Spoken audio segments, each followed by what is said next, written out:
बिस्मिल्लाहिर्रहमानिर्रहीम बिस्मिल्लाहिर्रहमानिर्रहीम। हमारा जो आज का टॉपिक है वो है वैलेंस बॉन्ड थ्योरी।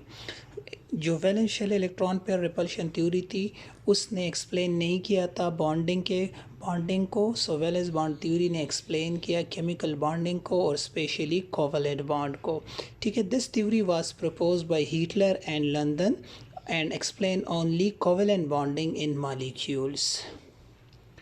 अब अगर हम इस थ्योरी को देखें तो इसके मेन पोस्टुलेट्स क्या है कि हाफ फिल्ड ऑर्बिटल कंबाइन होके कोवलेंट बॉन्ड बनाते हैं। कंप्लीटली फिल्ड ऑर्बिटल किसी भी एटम में बॉन्ड नहीं बना सकते, और जब बॉन्ड बन जाता है तो उसमें जो इलेक्ट्रॉन की स्पिन होती है वो हमेशा अपोजिट होती है, मतलब एक क्लॉकवाइज दूसरा एंटी क्लॉकवाइज। अब देखिए ऑक्सीजन जब मिलते हैं तो एक ऑक्सीजन की electron 1s2 2s2 2px 2py 2pz।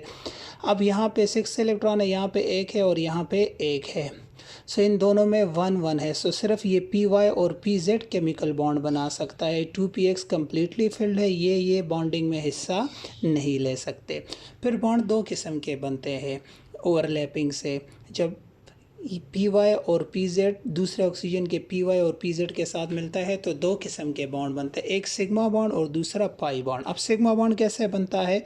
जब दो एटॉमिक ऑर्बिटल लीनियरली ओवरलैप करते हैं, मतलब हेड टू हेड ओवरलैप करते न्यूक्लियर एक्सिस पे, तो वो सिग्मा बॉन्ड बनाते।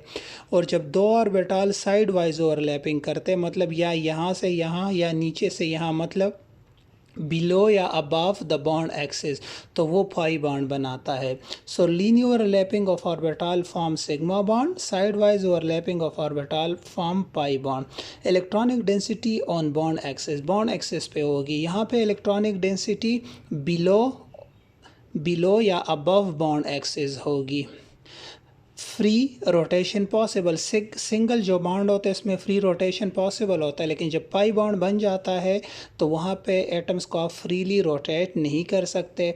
यहाँ पे कोई नोडल प्लेन नहीं होता क्योंकि हेड टू हेड ओवरलैपिंग होती है। यहाँ पे हेड टू हेड ओवरलैपिंग नहीं होती साइड वाइज, तो ये जगह जो है this is called nodal plane.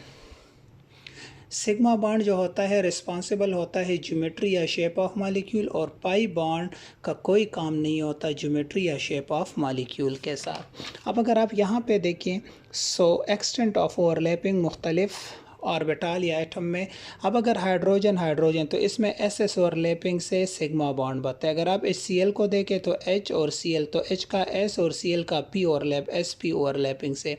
अगर आप क्लोरीन को देखें तो क्लोरीन के दो PP ओवरलैप। फिर क्वेश्चन अराइज होता है कि इनमें सबसे ज़्यादा स्ट्रॉन्गर ओवरलैपिंग कौन सी होगी, तो PP, क्योंकि एक स्पेसिफिक एक्सिस में होती है। फिर PS और फिर SS ओवरलैपिंग।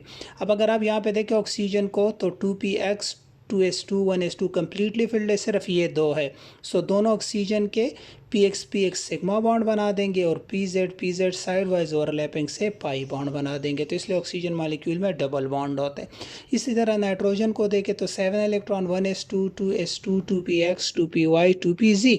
सो यहाँ पे 3 हाफ फिल्ड है। सो एक px दोनों नाइट्रोजन के सिग्मा, py एक पाई, pz दूसरा पाई बॉन्ड बना देगा। So nitrogen have 3 covalent bond.